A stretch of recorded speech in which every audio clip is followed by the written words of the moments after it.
नहीं है, ये बिल्कुल भी नहीं है। ले जाओ इसे। मुझे बाजार के लिए मयारी चीजें चाहिए। हाँ, आओ मेरे दोस्त कोसेस, खुशामदीद।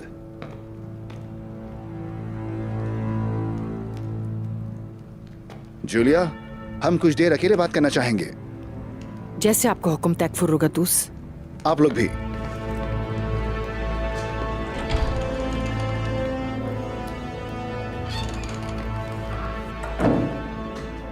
एक मसला है रुगतुस। वो क्या? निकोला और वजीर के हवाले से। उन्होंने खुफिया तौर पर इत्तेहाद किया हुआ है, और ऐसा इत्तेहाद जो हम दोनों के गुमान में भी नहीं था। वो तवील अरसे से दोस्त बने हुए। यही वजह है, समझ रहे हो ना? क्या वजह है? मैं ये कह रहा हूं कि निकोला और वजीर आपस में दोस्त बनकर हम पर हावी होना चाहते हैं। जरा दिमाग से काम लो रुगतुस। ये जो बाजार लगाया जा रहा है, इसमें हमारा हिस्सा कितना कम है? अच्छा, जरा एक बात का जवाब दो मुझे। ये नागोल में ही बाजार क्यों कायम किया जा रहा है? याद करो वजीर ने हमारे तहफ्फुजात पर किस तरह एतराज किया था जब हमने निकोला पर एतराज किया था। एक बात तो समझ लो, वो दोनों मिलकर हमारा इस्तेमाल कर रहे हैं रुगतुस।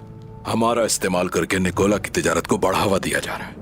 जानते हो ना, जब निकोला ताकतवर हो जाएगा तो वो फिर क्या करेंगे? वो दोनों मिलकर हमें तबाह करेंगे। समझ गया। वो पूरी तरह बाजार को हासिल करके हमें खत्म करना चाहते हैं। हाँ।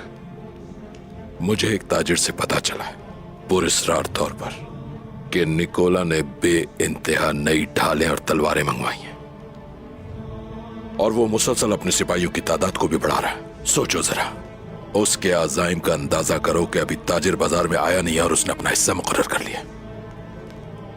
क्या लगता है रुगतुस कि वजीर आलम शाह निकोला को हमला करने की इजाजत देंगे कभी तुर्कों पर? खुलकर बात करो कोसेस, कहना क्या चाहते हो? मैं तो खुलकर ही कह रहा हूं, यहां तो इशारा ही काफी था। अगर वो तलवारें तुर्कों का खून नहीं बहाएंगी तो समझो, फिर जो खून बहेगा वो किसका होगा?